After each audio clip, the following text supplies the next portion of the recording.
Hi everybody, welcome and welcome back. My name is Kimiko Sumi, and today I'm here to do a video about ways like side hustles and what you could do to add more money in your pockets or gain more money in your pockets. I have a couple of tips, not even a couple, at least 10 to 11.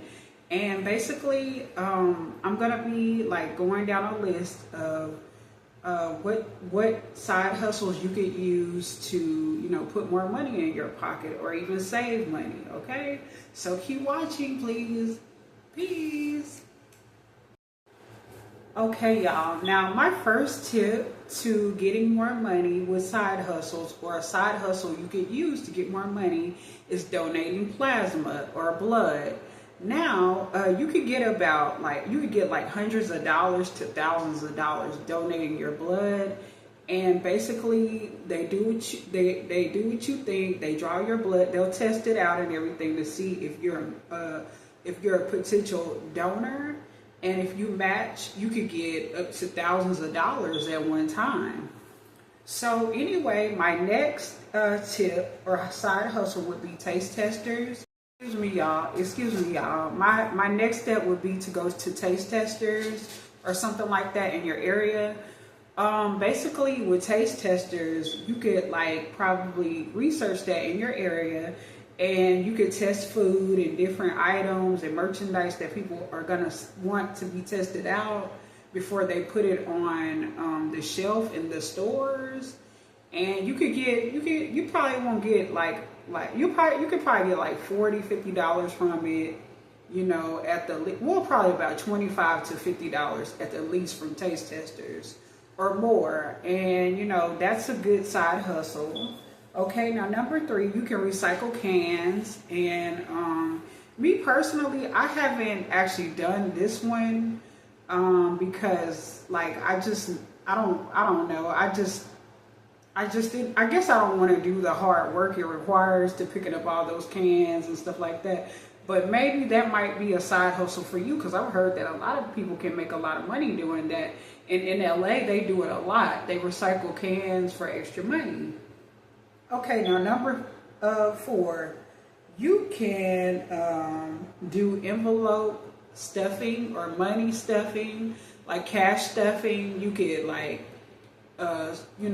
save your money and do some type of like challenge, like a money challenge, saving money challenge, and it could be fun. You could get these little binders from like Shein and stuff, and I will link those in a description box. And you can do challenges with yourself to save money, and it can be fun. And you can give yourself allowances once a week, and without having to put your money in a bank, which is a good idea too, to put your money in a bank. But you can do the envelope stuffing or the money money binders and the money challenges to save money. Okay, so that's a great way. Also, you can number 5, you can collect change in a jar, like your leftover change that you spend. If you do spend in cash or whatever, like coins or whatever you might find on the ground or whatever, or laying around, you can put it in your change jar.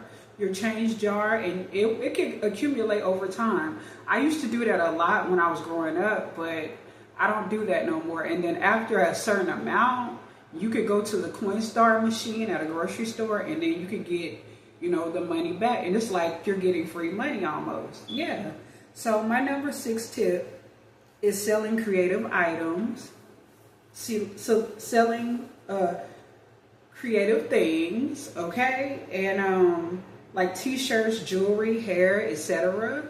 Like you can create your own little business on like Etsy shops, Amazon, like different places like that. Like you can sell your own merchandise that you created, and that could bring in a lot of money on the side from your actual job or even a main hustle.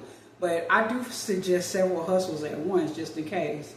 Then you could go to trade school, maybe like going to school doing medical billing and coding, like I would be doing. I will be starting in August, by the way. And you could you could get a side hustle doing makeup, massage therapy, etc. Like a quick side hustle that might take up to 2 years at the most, and or just maybe 6 months to 2 years, y'all, or maybe 6 months to a year. Not 2 years, but 6 months to 1 year. And you could get a certification and you can start making money right away. And you'll be very happy that you did it. I know that this is going to be a good investment for me, so I'm looking forward to that too. Okay, now you could start selling books like Half Price Bookstore at Half Price Bookstore. You could sell clothes at this place called Plato's Closet, and you could get money back from it. Now, you might not get a whole lot, but it depends on what you sell as far as the clothes at Plato's Closet and how much you sell and how much they're willing to take. Like you can get okay money from it. It's not a whole lot, but it's decent. Like if you really are strapped for money, like these places like Half Price Bookstore and Plato's Closet, if they're in your area, that could probably help you get more money or be a side hustle of some sort. Or maybe, I don't know, maybe if you can find books or whatever, like books that people have and they might give it to you, that might be a side hustle. Or clothes or something, old clothes, that might be a side hustle. Okay, now another thing you can do, what I'm trying to do, and be a content creator. Like your stuff might pop off faster than mine, like way faster than mine. Okay, like your stuff might instantly pop off. So you never know. You probably got expertise in different areas that you never thought people would really want to listen to. And then you could probably get a whole lot of followers, subscribers, and people might be very interested in your delivery and what you have to say. Okay, so number 10, you could totally become a pro student at a junior college or a community college. Like you could be a professional student getting Pell Grants and just enrolling in school, doing the required, making the required credits or obtaining the required credits to maintain financial aid or a Pell Grant. And you can continuously go to school as long as they allow it. I believe you could still do that, like there's no limitation, but you could probably think about that becoming a professional student. And then also to help save more money and keep money in your pocket, I suggest going to food pantries and find multiple ones.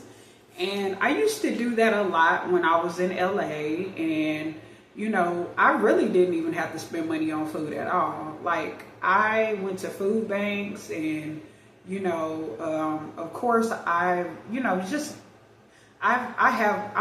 keep that to myself, but I have definitely went to food banks and have used them so much throughout the years and stuff, and they have really been a lifesaver. Like I've even tried them here in Dallas, but I'm not as frequent. I don't go there as frequently as I used to, but they can be very helpful, and you can get food there that you would usually buy, and then it might even be better than the kind that you're used to.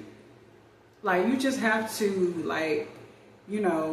find good ones, and and you can also get resources on different things like 211, and you can ask around, Google things, do your research online, and find out your different resources around your community, town, state, whatnot. And I hope these are some helpful tips that you enjoyed, and maybe you could tell me some tips and let me know in the comment section.